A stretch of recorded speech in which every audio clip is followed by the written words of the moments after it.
এখন আর বহিরাগত বলার কিন্তু কোনো সুযোগ নাই। বাস্তরার ভালো মন্দ নিয়ে কথা বলার রাইট আমার আছে, অন্যায়ের প্রতিবাদ করার রাইট আমার আছে।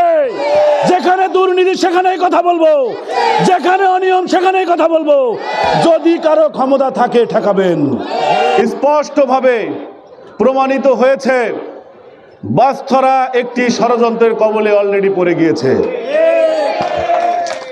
আজকের এই প্রতিবাদে যারা উপস্থিত হয় নাই, আমরা ধরে নিলাম আপনারাই মাদককে শেল্টার দেন, আপনারাই এই এলাকায় নৈরাজ্য সৃষ্টি করেন, আপনারাই সন্ত্রাস নিয়ন্ত্রণ করেন, আপনারাই অসামাজিক কর্মকাণ্ডের সাথে জড়িত থাকেন। আর না হলে গণমানুষের সম্পৃক্ত যে সমস্ত সমাবেশ, যে সমস্ত অনুষ্ঠান অনুষ্ঠিত হয়, আপনারা এই অনুষ্ঠানে আসতে চান না কেন?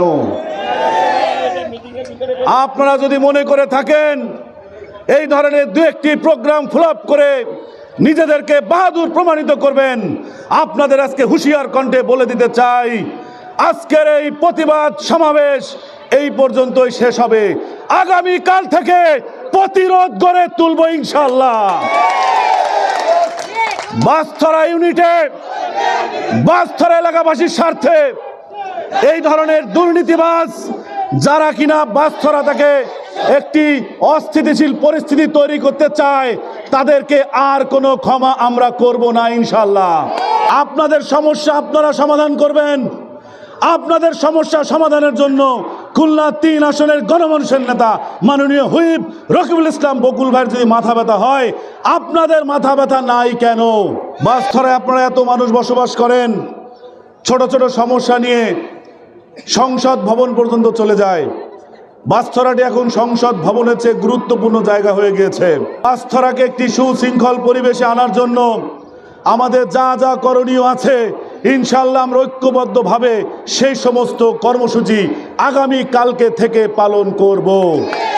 আপনাদের ভালোর জন্য যে প্রোগ্রামগুলো হচ্ছে, আপনাদের এই বাস্তরাটিকে টিকিয়ে রাখার জন্য যে অক্লান্ত পরিশ্রম মাননীয় হুইপ সাহেব রকিবুল ইসলাম বকুল সহ এই অঞ্চলের বিএনপি নেতাকর্মীরা, অঙ্গ এবং সহযোগী সংগঠনগুলো আপনাদের পাশে থেকেছে, অতীতে এরকম নজির আমরা কিন্তু দেখি নাই।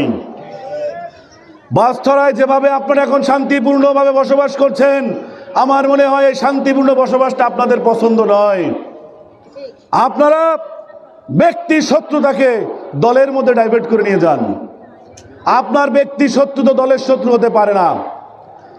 তারেক রহমানের স্পষ্ট নির্দেশ, যারা এই সমস্ত কার্যকলাপের সাথে জড়িত থাকবেন তাদেরকে অতিবিলম্বে এই দল থেকে বয়কট করতে হবে। আমরা জানি কারা এই ষড়যন্ত্রের সাথে জড়িত রয়েছেন। আমরা ধরি, যদি মনে করেন ধরতে পারি না, আপনারা বোকার স্বর্গে আছেন। আপনারা ষড়যন্ত্র করেন, আপনারা দুর্নীতি করবেন, আপনারা অপকর্ম করবেন, এই সমস্ত দায় এসে পড়বে বাংলাদেশ জাতীয়তাবাদী দল বিএনপির উপরে। সেটা আমরা বেঁচে থাকতে আর হতে দেব না। আপনারা গ্রুপিং করবেন বাস্তরার বাইরে, আপনারা সন্ত্রাসী করবেন বাস্তরার বাইরে। বাস্তরার ইউনিটের স্বার্থে, বাস্তরায় একটি সুশৃঙ্খল পরিবেশ তৈরি করার স্বার্থে, বাস্তরা এই ৫,০০০ লোকের স্বার্থে আপনাদেরকে একটি জায়গা আসার জন্য এর আগেও আমরা আহ্বান করেছি। আপনারা কিন্তু ভুলে যাবেন না, ১০-এর লাঠি ১-এর বোঝা। ১০ জন এক হয়ে যদি আপনাদের ধরে, পালানোর পথ কিন্তু খুঁজে পাবেন না। আমি আমার জায়গা থেকে আপনাদের সুস্পষ্টভাবে বলতে চাই, এতদিন একটা প্রশ্ন আপনারা তুলেছেন, বাইরে থেকে এসে বাস্তরার বিষয়ে কেন মাথা ঘামাই। আপনাদের অবগতির জন্য জানাতে চাই, এখন আর বহিরাগত বলার কিন্তু কোনো সুযোগ নাই। বাস্তরার ভালো মন্দ নিয়ে কথা বলার রাইট আমার আছে, অন্যায়ের প্রতিবাদ করার রাইট আমার আছে। যেখানে দুর্নীতি সেখানেই কথা বলবো, যেখানে অনিয়ম সেখানেই কথা বলবো। যদি কারো ক্ষমতা থাকে ঠেকাবেন, কিন্তু বাস্তরা নিয়ে আর কোনো ষড়যন্ত্র আর সহ্য করা হবে না। বাস্তরাবাসীর শান্তির জন্য, বাস্তরাবাসীর একটা স্থিতিশীল পরিবেশের জন্য যা যা করণীয় রয়েছে ইনশাআল্লাহ সকলকে সঙ্গে নিয়ে, সকলের সাথে থেকে আগামীকাল থেকে আমাদের অভিযান অব্যাহত থাকবে। যেখানেই ষড়যন্ত্র সেখানেই প্রতিবাদ, যেখানেই অসামাজিক পরিকল্পনা হবে সেখানেই আমরা প্রতিবাদ করব। আপনাদের সাথে ছিলাম, আপনাদের সাথে আছি, আপনাদের সাথে থাকবো ইনশাআল্লাহ।